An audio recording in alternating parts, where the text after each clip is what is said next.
Guys, jangan lupa untuk follow Jugador di Spotify dan juga Apple Podcast, available now. Yo, what's going on YouTube? Selamat datang ke Jugador TV. Okay, finally EPL is back. Review minggu ni adalah untuk Game Week ke-24. Tapi sebelum kita start, jangan lupa untuk follow channel Jugador ni, tekan butang subscribe kat bawah tu. Tolong kami untuk reach 35k. Tapi tak silap aku target terdekat 33k, lagi 200 sub juga lagi 200 subscriber lagi. So tolonglah subscribe. Follow kami juga di Spotify. Ada podcast kat situ. Okey, untuk game week 24 ni, kepada fan Chelsea, tak ada lah game minggu ni sebab Chelsea sekarang berada di Abu Dhabi untuk Club World Cup. Nak kata Chelsea dah masuk final. So game tu nak kata betul lah kan. Bukan nak kata betul no. Okay, Chelsea dah masuk final, akan lawan hari Ahad malam ni kot kan. Sabtu tengah malam lah, buat 12 review tengah. Buat review Tapi Chelsea tak menang kan dulu kan. Yang dia menang Champions League. So kali ni Lepas kena ni first time kalau lepas menang ni first time. So aku harap dia menang lah kalau dia kena terus kesian pula kan. So untuk pergi merebus kepada Chelsea. Okay, tak apa, tu enough pasal Chelsea. Aku nak start dengan Premier League game lah. Okay, Liverpool lawan siapa? Liverpool lawan Allah. Aku lupa. Liverpool lawan Leicester. Okay, Liverpool, sorry. Okay, Liverpool lawan Leicester. Aku rasa good news lah untuk Liverpool fan. Sebab aku tengok line up memang best lah. Okay, Thiago, Ming dengan Fabinho. Kita tahu story daripada season lepas, bila Thiago dengan Fabinho main, midfield tu jadi intact, jadi mantap lah. And satu lagi, Luis Diaz pun start kan. So komen sikit lah pasal performance Liverpool. Aku rasa top performance daripada Liverpool lah, walaupun Salah masuk sak tu kan. Bagi aku tu lah, apa dalam sistem Liverpool sekarang, apa yang penting adalah dua midfield tu lah. Thiago Alcantara dengan Fabinho kat tengah tu. Awal-awal Thiago main belah kanan, tapi lama-lama dia macam drop deep sikit, support dengan Fabinho. Tapi apa yang bagusnya pasal Thiago dengan Fabinho ni, mereka complement each other tau. Kalau Fabinho, dia akan, bila dia buat pressure untuk dapatkan bola balik kan. Thiago ni dia ada IQ football yang tinggi ya. Dia pandai nak tahu nak cover space kat mana. Sebab tu yang menyebabkan lepas Liverpool dapat turnover bola apa, depa punya attacking deadly. And macam tu lah semalam Leicester banyak kali kena counter attack dengan Liverpool, tapi nasib baik daripada Schmeichel lah, tidak kena lebih daripada 5-0 enggak kalau tak ada Schmeichel. Tapi apa nak kata, semalam Liverpool memang mantap. Luis Diaz, aku tak katalah dia macam solid sangat, tapi apa yang dia buat kat ni second debut dia. Tapi second debut, tapi dia punya first start lah. First start dia. And apa boleh katakan aku rasa impresif lah kan. Macam tak ada sampai level Ronaldo dulu, tapi impresif lah. Bagi aku dia okey, tapi Diego Jota lah jadi highlight semalam. Sekarang ni dah 17 gol in all competition untuk Liverpool. 17 gol tu aku rasa strike antara top striker yang skor tu. Salah pun berapa? 23 lah. Macam tu kan. So dia memang up there kan. Player lain macam Joe Matip, aku rasa dia solid semalam. First goal tu dia yang create untuk dia, yang naik dia rise lah. Dia yang best header dalam game semalam. Lepas tu tak payah kata apa, Trent Alexander-Arnold sekarang dah apa, dekat 300 chance creation dalam Premier League kan. Aku solid gila untuk seorang fullback. Daripada 150 appearance lah kan. Daripada 150 appearance untuk Liverpool, dia sekarang dekat 299 ke 300 macam tu, something like that. And aku rasa Liverpool dia akan cuba untuk buat title charge kan. Walaupun kita tahu City menang semua, City still orang kata konsisten, kecuali yang lawan Southampton tu depa seri. Tapi sekarang Chelsea pula, Liverpool tengah push. And kalau depa kan kena keep menang, kalau City keep menang, depa kena keep menang. Depa tak boleh drop point. Kalau depa drop point, no chance untuk rehat bagi aku. Aku tengok Liverpool dalam second half tu lah, selepas daripada lead apa semua, pertukaran yang Klopp buat untuk control the game lah. Dia masukkan Harvey Elliott kan, dia letak Harvey Elliott main number 8 tapi sebelah kanan. Lepas tu dia push Thiago ke number 8 sebelah kiri. And aku nampak dalam kombinasi tiga midfield tu lah. Okay, Fabinho, Thiago dengan Harvey Elliott tu control game memang cantik lah. Control midfield cantik untuk Liverpool. Aku rasa moving forward ni adalah dream midfield setup untuk Liverpool. Betul. Trio tu aku rasa antara the best. Sebab awal season hari tu pun Klopp start dengan 3 tu kan. Lepas tu si Harvey Elliott ACL lah dia ni injury kot. Ni injury kan. Tak silap dia kena teruk lah sideline lama, tapi tak sangka dia boleh main balik awal-awal. Start FA Cup itu dia main, tak silap aku. And then another point aku nak cakap pasal Luis Diaz kan. Okay, semalam adalah first start dia untuk Liverpool. Game kedua dia, hang tahu under Jurgen Klopp ni, dia tak kisah hang nama besar ke, hang nama kecil ke, jarang. Kalau player yang dia baru beli terus slot in boleh main. Contoh kalau kita tengok based on past history lah. Okay, baru season ni Konate, Ibrahima Konate, tunggu banyak game nak main. Betul. Kan sampai kan ada setengah player tu half season tau. Kalau contoh beli masa sama, half season tak main. Lepas Januari baru start main. Contohnya macam Oxlade-Chamberlain, lambat sikit baru main. So untuk Luis Diaz ni straight away dia boleh main. Makna kata yang dia buat impression yang baik untuk Klopp dalam training. Aku rasa attitude baik, lepas tu dia boleh deliver dalam training. Nampak dia boleh adapt dengan culture Liverpool. Ya, dia pun cakap Portugis ataupun Brazilian kan. Banyak Portugis speaking dalam team Liverpool.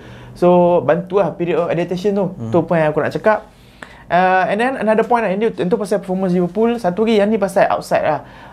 Salah tak start semalam sebab Klopp kata Salah ni macam dia nak jaga from emotional punya stand of view lah. Sebab yalah dia lead Egypt, lepas tu Egypt kalah final semua, hang kena bagi dia rest lah, mental break. Tapi tu lah, kalau hang prefer siapa lah, Salah Egypt ataupun Senegal menang. Kalau aku macam before the tournament aku macam root for Egypt lah. Sebab aku root for Egypt bukan sebab apa, sebab nak tengok dia menang Ballon d'Or kan. Nak dia menang Ballon d'Or lah. Sebab tapi at least kalau rasa dia masuk final, dia boleh dapat shout lah. Sebab si Modric dulu pun kalah kat final, tapi still menang Ballon d'Or. Tapi tu World Cup lah. Tu World Cup lah, betul lah. Tapi at least dia push team dia sampai ke masuk final lah. Tapi itulah, walaupun kita root for Egypt, aku rasa Senegal is better team lah. Orang kata Egypt tak perform pun dalam tournament tu. Okay, so next game adalah Manchester City.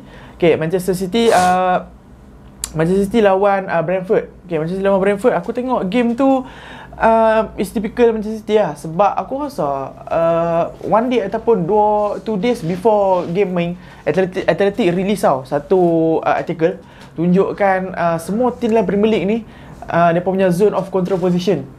Aku rasa no surprise, kita memang nampak City ni main control game. Tapi based on the article baru kita nampak secara grafiknya tau, dekat mana City control game. Basically City control game dekat bahagian dia punya own defensive zone. Lepas tu dekat bahagian tengah padang dengan kat bahagian final third. Okay, semua seluruh padang control game. Yang aku rasa the second team yang close to City adalah Liverpool lah. And other than that, macam tak ada siapa pun come close kepada Man City. And aku nak bawa grafik tu kepada game semalam untuk membuktikan yang City ni sangat dominan di bahagian wing tau. Okay, contohnya aku suka City, mereka ada flexibility di bahagian winger. Dalam game semalam, okay, Raheem Sterling start di bahagian kiri. Kadang-kadang kita nampak Foden start di bahagian kiri, kadang-kadang kita nampak Grealish start di bahagian kiri. Okay, taktik mereka semalam adalah untuk stretch the defense. And contohnya macam dalam build up gol pertama, gol penalty tu, aku memang respect Raheem Sterling. Itu adalah trademark run dia. Dia dapat through ball cantik daripada player City yang lain. Lepas tu dia first time yang cantik, tapi first time dia tolak jauh. Sebab dia tolak jauh, ni dalam kotak penalty lah. Dia tolak jauh sebab dia tahu defender akan catch up dengan dia. Dan dia tahu dia lagi laju pada defender tu. So kalau hang daripada point of view defender tu, hang panik tau. Sebab hang tak tahu Sterling ni dia nak pergi depan ke, dia nak cut back ke. Lepas tu apa yang defender tu buat, slide tu dapat penalty. So yang tu lah orang kata advantage untuk Man City, sebab dia pun boleh switch up tau. Boleh switch up sebab yang tu dia pun pakai taktik Raheem Sterling pecut. Kalau game yang team buat defensive block yang deep lah, contoh macam semua orang duduk dalam kotak penalty, dia pakai guna taktik lain pula. Contohnya macam Grealish duduk sebelah kiri ataupun Foden duduk sebelah kiri. Kalau player ni akan cut inside dan ada back kiri duduk tunggu tu, João Cancelo duduk tunggu bola, and dia akan cross tau. Daripada half space dia akan cross masuk dalam sampai ke far post kan, di penjuru hujung tu. Siapa yang kau tunggu kat situ, selalunya Mahrez lah ataupun Kyle Walker. So Mahrez ikut dia, bila dia buat first time, kita tahu first time dia lawa, dia buat silang-silang, golek-golek sikit, dia nak shoot ke, dia nak kadang-kadang dia header terus ke, kadang-kadang dia nak cross ke. Tu adalah template Man City punya build up lah. So kita boleh nampak. Okay, untuk second goal, aku terkejut lah. Brentford ni adalah team yang ialah tim baru naik kan. Bila tim baru naik yang trending sama sekarang ni, contoh macam Brentford, macam Norwich, Watford, mereka macam nak play turkey football tau. Mereka bukan macam zaman Stoke naik, bukan zaman macam Burnley naik. Sekarang ni tim-tim aku rasa starting pun semua tu adalah macam Swansea start, dia pun start betul, Swansea, Southampton ni pun start main macam tu. Betul, tapi sekarang ni hang tengok lebih banyak tim main macam tu. Macam hang kata Brentford, lepas tu Brighton, banyak lagi lah tim-tim yang cuba nak main tu. Watford pun cuba nak main tu. Dan sekarang ni aku rasa sebab sekarang ni banyak improvement in terms of coaching lah, adalah in general lah daripada championship punya side. And sekarang ni yang tengok orang banyak attacking football instead of rough one way football macam Burnley Stoke dulu bila nampak kan Burnley nak adopt attacking football, play from the back apa semua kan. Keeper dapat mistake Keeper dia buat mistake, tepi passing dekat player Man City. Lepas tu shoot jatuh kat kaki Kevin De Bruyne, masih lah banyak So dia curl masuk, easy win untuk Man City 2-0. Tapi still after that game, Thomas Frank still puji side dia sebab bulan 12 dia start game tu. Betul. Tapi masa bulan 12 dia cakap City berjaya kalahkan Nepal 1-0 So dia still macam sort of happy Tapi Burnley tak silap aku, Brentford semalam main tak ada striker. Daripada kalah 6 game berturut-turut. Guess opponent Brentford lepas ni siapa dia? Arsenal. So satu je tim yang boleh nak break the run. Arsenal lah. Arsenal selalu pakai macam tu. Okay. So next game, talking about next game, Arsenal lah. Okay, Arsenal last game week Arsenal draw against Burnley. Aku rasa bukan untuk fans je, untuk player pun satu result yang sangat mengecewakan lah. Sebab hang kena chase game, betul hang nak chase for Champions League spot. Last sekali hang end up draw 0-0.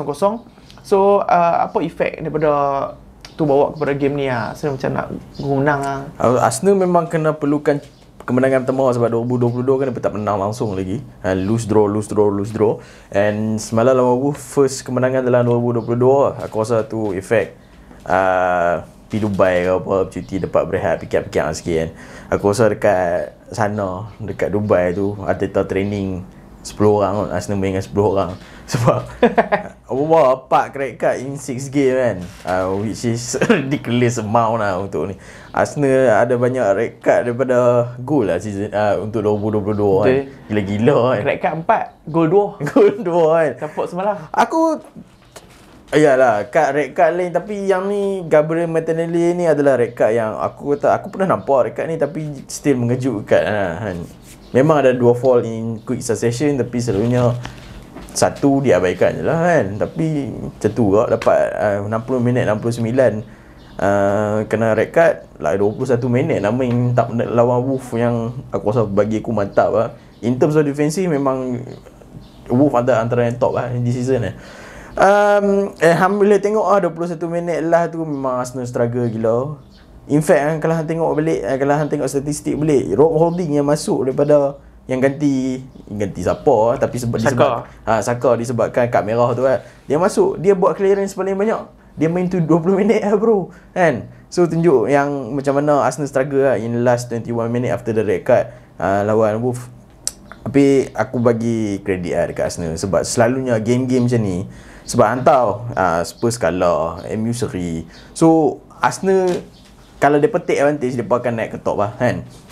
Masalah yang Arsenal tak pernah take advantage tu. Tapi cuma game kali ni depa take advantage. Depa dapat satu gol tu. Depa dapat menang 1-0.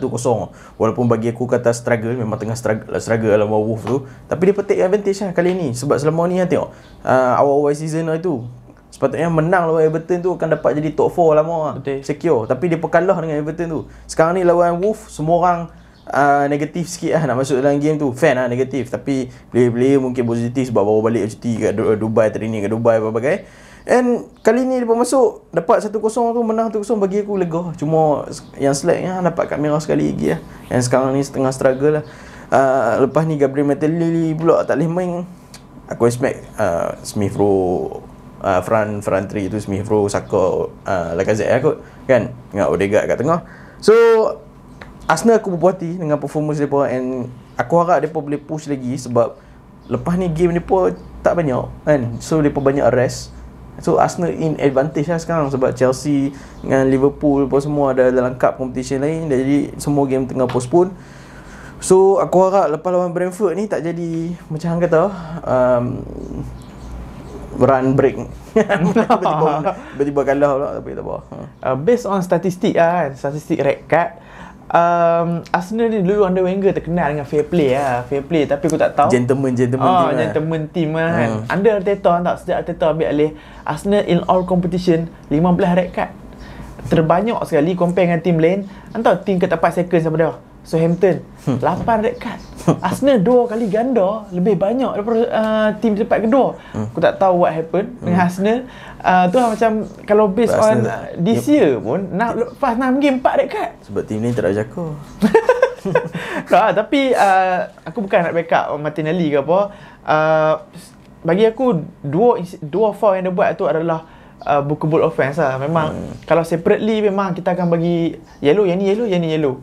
Cuma aku tak sure in term of sequence of play tu. Normally bila hang bagi advantage, kalau player kena yellow macam stop the game lah. Stop the game bagi yellow. Lepas tu sebab Martinelli dia tak aware tau. Dia tak aware dia dapat first yellow tu and then lead kepada second yellow. Tapi yang tu still tak deny the fact yang aku tak setuju tindakan dia. Ada setakat aku tengok bola aku tak bisa tengok jelah orang nak throw in hang tolak dia jatuh. Mana ada yang tu, tapi basically lepas tolak tu kan dia ligan out of frustration bagi foul. So itu yang masalah yang second yellow tu pun kena bagi sebab benda tu masa tu Wolves tengah counter attack. Betul. Kalau Wolves tak kena counter attack tengah duk counter try nak control game. Aku rasa tak dapat second yellow tu. So apa yang aku expect, so next weekend ni Arsenal tak main juga kan. So next weekend kot lawan Brentford aku Arsenal boleh teruskan kemenangan lah. Sebab memang tough lah bola ni. Lawan 3 je, lawan Wolves 2 kali. Memang tim yang sangat susah nak beat, tapi yang lawan 2 kali antara best defensive record dalam ni Cuma bagi aku yang gol lawan Arsenal ni depa pun salah keeper lah bagi aku. Kenapa dia launch kat Lacazette tu tak perlu aku rasa dia patut stay kat line lah. Yeah, talking about the goal, yang tu adalah first goal this season yang Wolves concede from set pieces. Tu first goal daripada corner kan? First goal daripada corner. Bukan set pieces. First goal daripada corner. So orang tengok mantap tak mantap. Jose Sa pun one of the best goalkeeper. Tinggal satu tim je lah yang tak concede goal daripada corner. Arsenal. Arsenal tengok. Alright, so next team Manchester United. Okay, Manchester United mereka buat banyak shot on target, mereka create chance banyak. So macam at least ada positif lah to carry. Memang positif set banyak sebab Ranić 2-3 game ni memang change United punya side gila-gila. Kita nampak ada progress lah. Progress gila. Attacking kau-kau pun semua tu tak convert chance. So what happened against Burnley Itu mereka tak convert chances kan. Berapa banyak chances mereka create. Yalah, mereka convert satu tapi Maguire outside kan. Tapi Maguire outside tu memang bagi aku offside sebab dia kacau play, sebab dia block defend tu. So, kalau tak defend tu boleh duduk depan Varane, betul tak? So salah Maguire itu, bukan salah bagi aku tu memang offside goal. And lepas tu depa tak benar chances depa and depa buat silly mistake dekat defensive side. Macam goal yang depa concede yang seri satu sama tu bagi aku first macam mana beli siapa dia belah kiri tu passing kat Whitworth tu, macam mana bola tu boleh go through macam tu, slice macam tu je sampai Whitworth boleh turun ambil. Yang tu satu masalah lagi kat depa.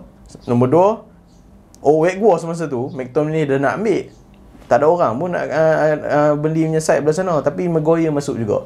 Dan bila Maguire masuk, dia tak dapat bola. Masa tu Varane dah 2v1 and kali depa concede gol bodoh macam tu.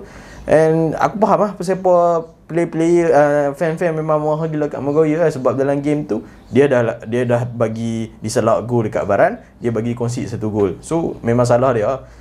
And banyak dekat Twitter yang tengok orang dah complain pasal dia sekarang adalah worst signing untuk Manchester United sejak zaman. Aku rasa worst signing tak ada lah worst signing. Aku rasa dia price tag lah. Disebabkan price tag je. Aku rasa dia memang certain game dia buat keluar monstrous performance juga untuk Manchester United. Banyak kali juga dia selamatkan. Tapi disebabkan price tag dia kali ni and sekarang ni tengah pressure dengan semua benda lain, pressure untuk naik top 4. Sekarang ni dia keluar macam-macam pun semua kan. Dengan Ranić pun tengah pressure apa yang news kata depa nak pilih manager Pochettino. Nak kata macam Pochettino. Player nak Pochettino, Ranić nak Ten Hag. Betul tak? Kan. So tak tahu macam mana. Aku rasa kalau aku buat ikut Ranić, aku tak mau ikut player. Kenapa? Selalunya hang ada manager, player pilih manager instead of manager pilih player yang dia nak. Kan? So pelik sikit Kalau aku ikut Ranić pilih Ten Hag instead of Pochettino sebab Ten Hag ni orang boleh kata next big manager in 2-3 years ni Pochettino dah lepas dia punya prime lah. Lepas kalau dia pun ambil lepas dia belah Spurs tu aku terima lagi, tapi sekarang ni baik ambil Ten Hag instead of Pochettino.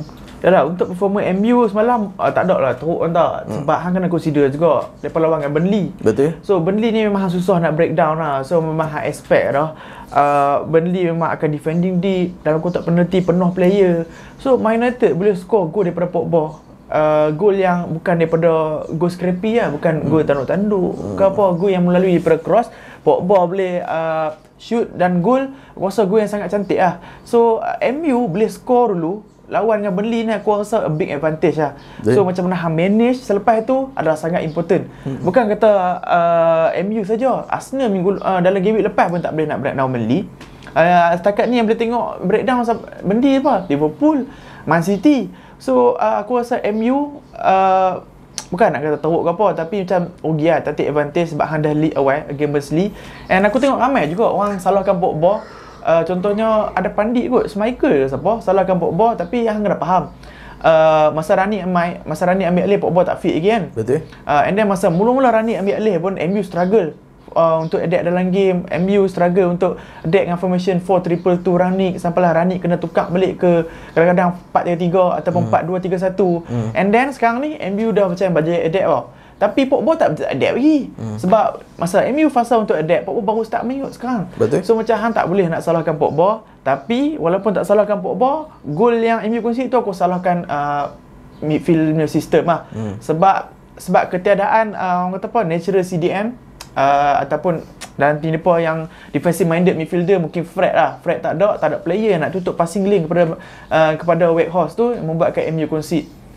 So aku cakap dalam minggu lepas, bulan ni adalah bulan untuk MU turn around. Sebab fixture mereka lepas ni senang-senang. So aku expect macam Burnley kira senang lah kan, team yang bawah lah maksud aku. So lepas ni MU akan lawan Soton, lepas tu Brighton, lepas tu lawan Leeds dengan lawan Watford tak silap aku. Soton aku nampak macam senang sebelum ni, tapi selepas dia pun comeback lawan Spurs, dia menang against Spurs tu mungkin akan jadi big fight lah untuk main. Seri lawan City pun semua dia pun buat. Alright, so last game Tottenham Hotspur versus Southampton lah. Talking about the topic. Okay, game ni aku rasa fan Spurs happy before the game lah, untuk build up bukan result lah, before the game. Sebab okay, Son dah start main balik, Cristiano Romero start main balik. So big players siapa start main balik, and Son ada effect untuk the game. Son create dangerous set pieces and create into the assist. Lepas tu Son pun score goal. Aku nampak dalam tim Antonio Conte ni sekarang tak ada masalah untuk create chance, tak ada masalah untuk buat shot on target, tak ada masalah untuk score. Tapi game management in term of midfield tu, dia pun tak ada, aku rasa, natural CDM dalam tim. Sebab okay, first goal Spurs leading, cantik. Lepas tu start dengan comeback, Southampton equalize tu. Southampton equalize tu, anda tengoklah mistake daripada goal first tu adalah, aku rasa mistake bermula dengan Emerson Royal tak silap aku. Lepas tu pergi ke Ben Davies slip, dia cross, lepas tu bola masih lagi dalam kotak penalty. Lepas tu orang kata apa, ping-pong header kan. Lepas tu macam mana Emerson Royal boleh one on one dengan winger back kiri tu, Perot tu. Hang one on one, hang close dia down, tapi dia boleh cross straight away macam tu. Bagi aku memang terkejut lah. Tapi aku tak salahkan Emerson Royal seorang dari situasi tu, walaupun salah dia sebab hang close down tapi dia masih boleh cross. Tapi support dia midfield Spurs yang tak ambil yang tak mark Broha masa tu, Broja kan. So ada seorang midfielder tak mark, bagi aku kurang lah attention in term of midfielder tu. Dia tak mark, pasal kawan tu boleh score. Bukan kali pertama terjadi, sebab lepas Spurs leading yang Conte shoes bench Southampton tu kan. Gol kedua dengan gol ketiga Spurs concede exactly the same way. Lebih kurang sama. Sebab build up start daripada sebelah kanan, lepas tu dia cut back, pass kepada Ward-Prowse, tak boleh buat apa lah. Cross dia sekarang ni, orang tak kata band like David Beckham lah. Orang kata band like James Ward-Prowse kan.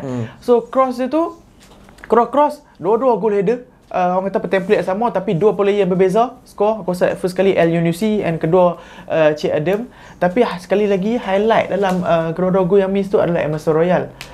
Memang betul Emerson Royal miss orang yang ada jaga tu, tapi hang kena tengok balik lah. Sebab Spurs main 5 defend. Emerson Royal adalah right wing back, maknanya Spurs ada 3 centre back kan. Tapi hang main 3 centre back, macam mana Emerson Royal berada dalam situasi dia macam dia tak tahu nak, dia nak kena mark yang mana satu. Ada 2 player Southampton kat situ. Dia macam aku nak kena jaga orang depan ni ke aku nak kena jaga orang belakang ni. Maksud dia apa? Maksudnya tak ada midfielder yang support dia masa tu kan tau. So dia macam dia kena last minute dia kena fikir aku nak kena jaga kawan ni ke jaga kawan ni. Lain kali dia decide untuk buat step lambat, kawan ni free tanduk. So kedua-dua tu situasi yang sama. So aku rasa kalau Spurs nak kena improve adalah organisation midfield kena support di bahagian like centre back ataupun Emerson Royal lah. So talking about Spurs, fixture lepas ni akan jadi susah. Aku initially aku expect dia take chance lah kena menang dengan Southampton, sebab lepas ni lawan Wolves. Walaupun dia peluang kat home, kita tahu Wolves bukan team yang senang nak breakdown. Lepas tu Spurs akan lawan Man City. So memang tim yang lawan Man City sekarang ni tak expect akan balik dengan result kan. Lepas Man City dia akan lawan dengan Leeds, betul lawan dengan Burnley. So macam easy result lah. Alright guys, setakat ni sajalah kami punya review untuk EPL game week ke-24. Good week untuk Arsenal tapi not good week untuk Spurs dan juga Man United. Tapi tak apa, weekend ni ada Premier League game lagi. Man United akan lawan Southampton, Spurs akan lawan dengan Wolves. So kita tengok apa yang akan jadi untuk weekend ni. Jangan lupa untuk subscribe channel Jugaroh TV. Tekan macam subscribe kat bawah tu. Tolong kami untuk reach 35,000 subscriber. And tak silap aku lagi 200 je untuk reach 33k. So tolonglah subscribe. Thanks for watching. I'll see you guys in a bit. Take care and peace.